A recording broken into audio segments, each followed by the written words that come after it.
जोहार, नमस्कार।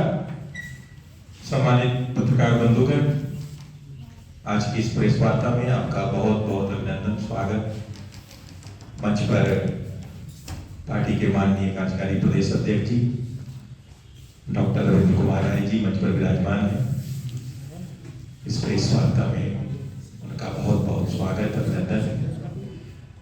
साथ ही साथ हमारे प्रदेश की प्रवक्ता सुश्री राफिया लाल जी उपस्थित हैं, उनका भी स्वागत करता हूँ और माननीय कार्यकारी प्रदेश अध्यक्ष जी से आग्रह करता हूँ कि आज के संदर्भ में आप सबके बीच अपनी बातों को रखें।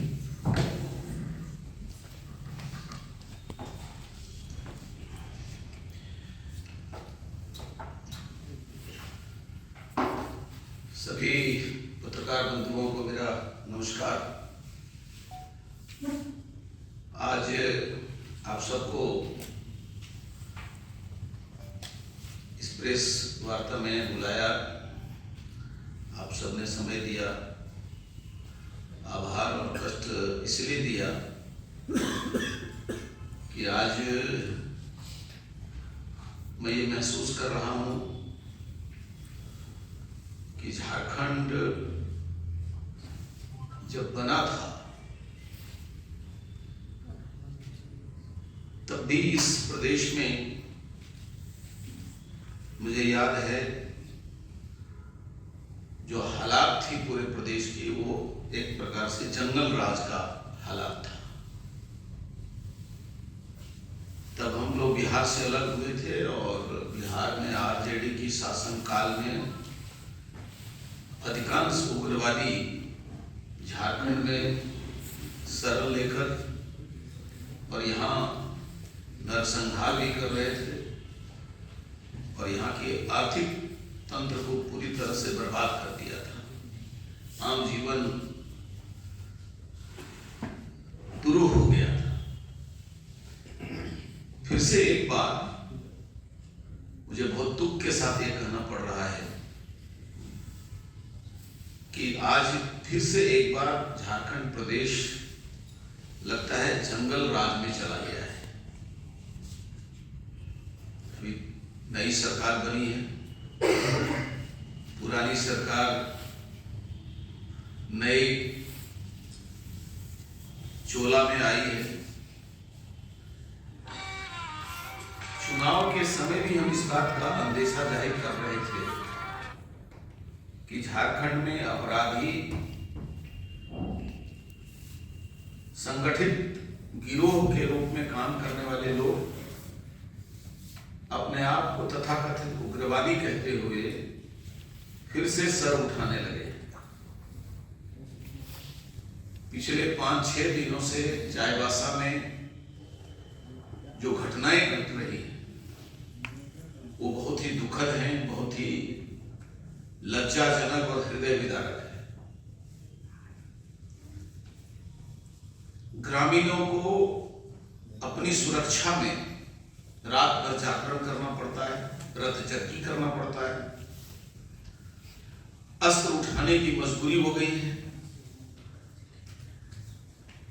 क्योंकि जो तथाकथित उग्रवादी हैं आर्थिक लाभ के लिए और आर्थिक आमदनी के लिए संगठित गिरोह के रूप में काम करते हैं। कहीं वो पीएलएफआई के रूप में होंगे, कहीं एमसीसी के रूप में होंगे, कहीं और कई प्रकार के नाम देकर के अलग अलग ग्रुप खड़े हैं। चाईबासा में पहले ग्रामीणों की हत्या हुई और ग्रामीणों के जीवन असुरक्षित जब हुए तो गांव की हृदय विदारक दृश्य से बेवल होकर नौजवान खड़े हुए और गांव की सुरक्षा करने लगे और सुरक्षा के क्रम में जब उग्रवादी पकड़ाए तो उनकी भी अभी जो अखबार में आया है सेंधरा हुआ है। इसके पहले चुनाव के तुरंत बाद और रिजल्ट के पहले पूर्वी सिंहभूम में भी बालूघाट में इसी प्रकार की हिंसक वारदात हुई और 2 लोग मारे गए थे। लातेहार में रेलवे लाइन बिछाने वाली कंपनी के हाईवा जला दिए गए। रांची जिले के और चतरा के बॉर्डर पर कुलवरी में हाईवा जला दिया गया। पांकी के जंगल में उग्रवादी अवैध अस्त्रों के साथ पकड़े गए। वहां भी एक व्यक्ति की हत्या हुई जो नामी उग्रवादी था, जिसके ऊपर दर्जनों केस थे। भारतीय जनता पार्टी के नाते हम ये महसूस करते हैं कि बड़े अथक परिश्रम करके और झारखंड में अमन चैन की जिंदगी हमने लौटाई थी।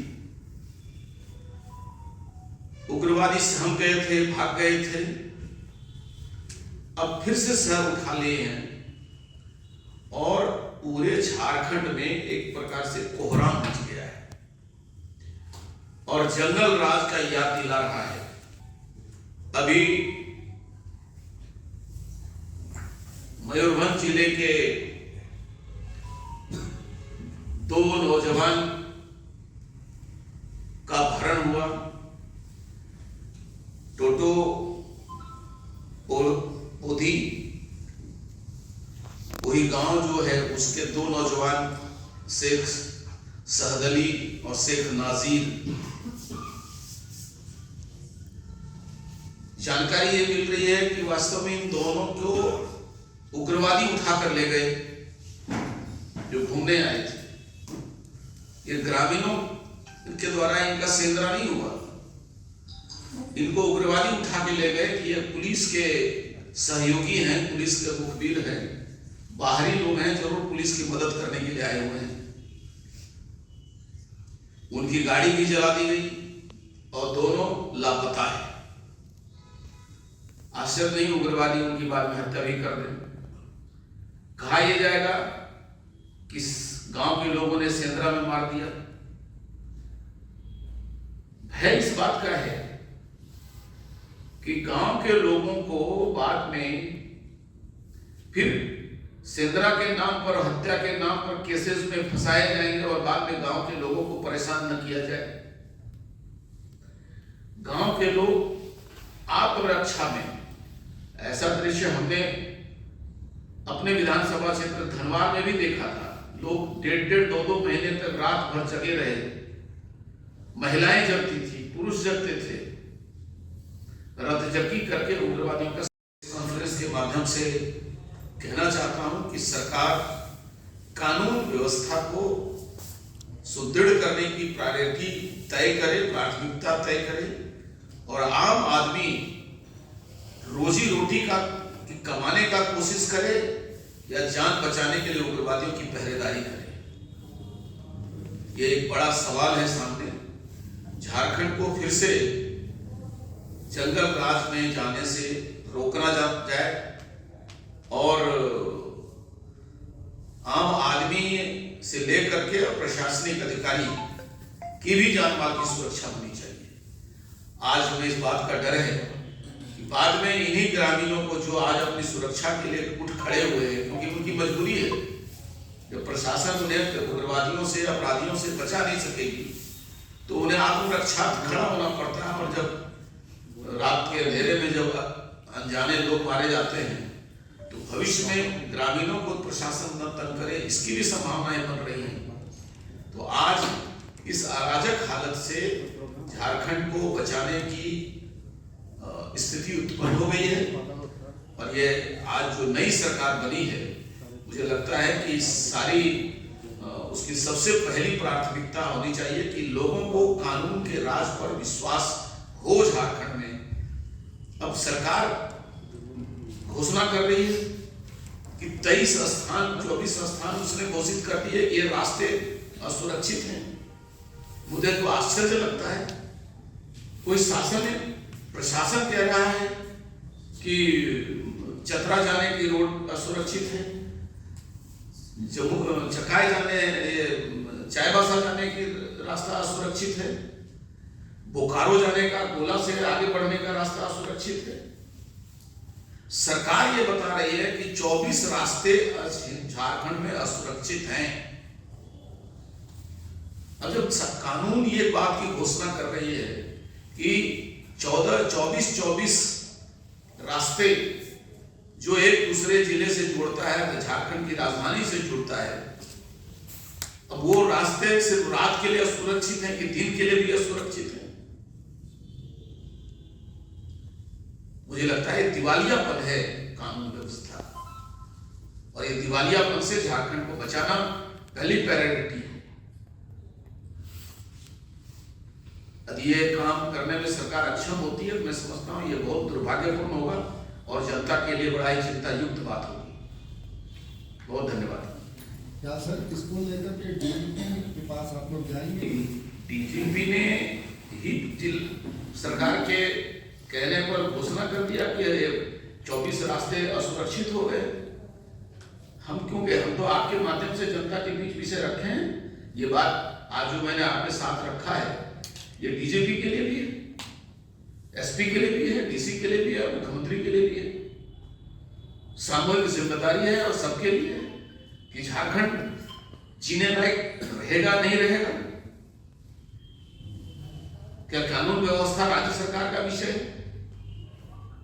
केंद्र का हस्तक्षेप भी इसमें कोई स्वीकार नहीं करेगा। यदि होगा तो उनको आपत्ति होगी। इसलिए कानून व्यवस्था राज्य सरकार का काम है और उसको इन्हें सुनिश्चित करना चाहिए कि एक भी आदमी का जीवन असुरक्षित न रहे। पिछले चुनाव में महिलाओं की इज्जत लूटी जाती थी। वो दुमका की घटना, पाकुड़ की घटना, आज भी लोमहर्षक घटनाएं थी।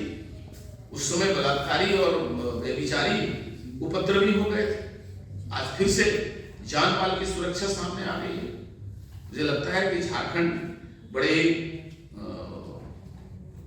अराजक हालत में, बड़े ही दुरूह अवस्था में पहुंच गई है, जिसके लिए राज्य सरकार, यदि एक भी आदमी की हत्या होती है तो इसके लिए राज्य सरकार पूरी तरह से जिम्मेदार होगी और ये राज्य के लिए चिंता का विषय होगा।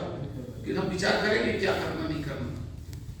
और आपको पता है ये उग्रवादी बड़े घातक होते हैं जो टारगेट करके हत्या करते हैं।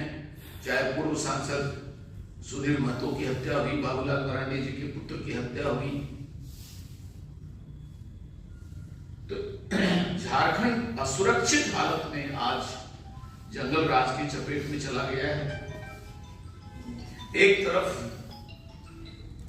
भारत सरकार पूरे देश भर में उग्रवादियों के नकेल डाला गया और पूरे देश भर से धीरे धीरे पुलिस चौकियां, जो सीआरपीएफ की और बीएसएफ की चौकियां लगाई गई थी जंगलों के बीच में, सर्वसामान्य जीवन, जनता का जीवन सामान्य हो सके, सहज हो सके, स्वाभाविक हो सके, लोग अपने अनुसार जीवन जी सके, इसके लिए भय का माहौल न बने।